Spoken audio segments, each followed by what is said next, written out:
कैसे साथी, एक बार फिर से मैं जितेंद्र कुमार आपके बीच हरिकेश्वर सर के साथ। पाटलिपुत्रा से प्रत्याशी है सर। सर, तीसरा फेज का लगभग खत्म हो चुका है चुनाव। 2 फेज का ना? हाँ, 2 फेज का तीसरा फेज आने वाला है। हाँ, तीसरा फेज का चुनाव मान लीजिए आने वाला है। हाँ। और इसमें सर अब आगे जो नैरेटिव क्या गढ़ा जाएगा, क्या होगा? देखिए अभी जो चल रहा है नैरेटिव तो सेट हो चुका है जी। नैरेटिव अब देखिए, अभी सबसे ज्यादा चर्चा का विषय जो है आरक्षण और संविधान की रक्षा, ये नैरेटिव सेट हो चुका है।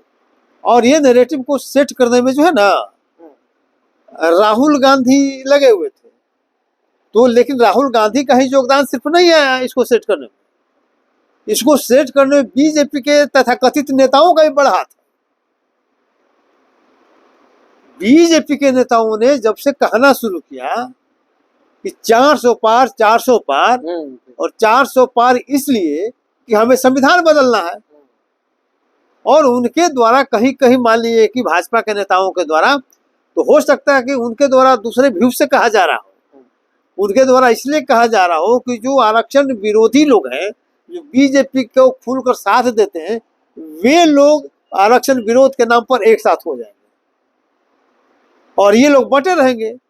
लेकिन इसका रिएक्शन इस रूप में आ जाएगा कि उनको महंगा पड़ जाएगा, उनको एहसास नहीं था।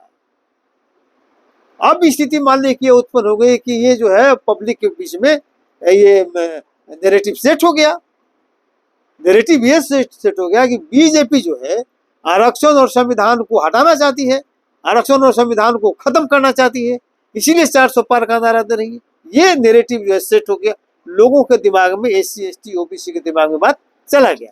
और जब ये बैठ गया और चुनाव पर इसका जब असर होने लगा, तब बेचैन धारा बीजेपी के नेताओं में। मतलब 2 चरण होने के बाद? हाँ, पहले तो उनको लग रहा था कैसे हमारा निकल जाएगा। जी जी। लेकिन जब पब्लिक में बीच में गया, तब लोगों को लगने लगा ये क्या हो गया, ये तो हमारे खिलाफ चला गया। और ऐसा होने का मतलब है, अगर ये नैरेटिव सेट हो गया है, और निश्चित रूप से बीजेपी की हार उसमें तय है। जैसे आपको बता रहे हैं 2015 में 2015 बिहार विधानसभा चुनाव, मोहन भागवत ने आरक्षण की समीक्षा का बात किया। जी जी। और यहाँ वो एजेंडा बन गया। हाँ। नैरेटिव सेट हो गया और उसमें बीजेपी पूरी तरह से हार गई। ठीक है, उसी तरह से यहाँ पर एजेंडा बढ़ रहा है। अब तो बीजेपी को जो बेचैनी ले लिया, तो बेचैनी जब ले लिया तो देखिएगा कि सबसे पहले चिराग पासवान को आगे किया। बीजेपी का बड़ा नेता कोई नहीं बोल रहा था, लेकिन उन्होंने चिराग पासवान को अररिया में बोलने के लिए कहा कि आप बोलिए कि चूंकि आरक्षण का कोई विरोध नहीं कर सकता है, आरक्षण हमारे रहते हुए और मोदी जी के रहते हुए कोई आरक्षण नहीं सीख सकता है। नौबत सर क्यों आई अररिया में चिराग पासवान को? इसलिए नौबत आ गया कि स्थिति जो नैरेटिव सेट हो गया और लोगों का एहसास हो गया कि अब तो हम गए। और वही नहीं, मोहन भागवत को भी स्पष्टीकरण देना पड़ा, और ये स्पष्टीकरण वाले के देना पड़ा, इस पर क्या नाम है, मोदी जी को भी देना पड़ा।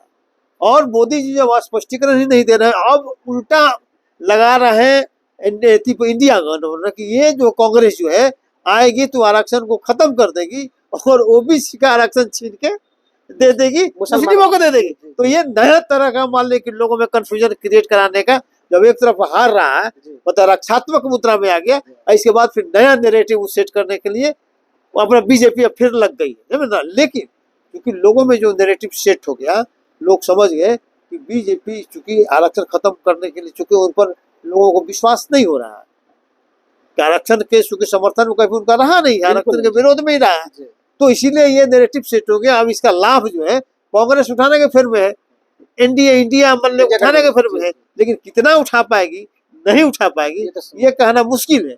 क्यों? क्योंकि ये लोग भी दूध के धुले हुए नहीं है। आरक्षण और संविधान पर जो नजरिया बीजेपी का है, वही नजरिया इन लोगों का भी है। लेकिन चूंकि थर्ड फ्रंट कहीं कोई है नहीं, इस मुद्दे को मेरे जैसे लोग उठा रहे हैं। अगर इसको मास स्केल पर उठाया जाए तो निश्चित रूप से थर्ड फ्रंट बनने की स्थिति अवसर हो सकता है। तो साथियों, अभी हरिकेश्वर सर से आपने बहुत ही गंभीर विषय, जो पिछले दिनों प्रधानमंत्री, यहाँ तक कि मोहन भागवत जी RSS प्रमुख के द्वारा उठाया गया, स्पष्टीकरण दिया गया, इस पर इन्होंने अपनी बात, अपनी राय रखी, अपने विचार रखे। मिलते हैं किसी अन्य विषय पर। जय भीम, जय भारत, जय संविधान।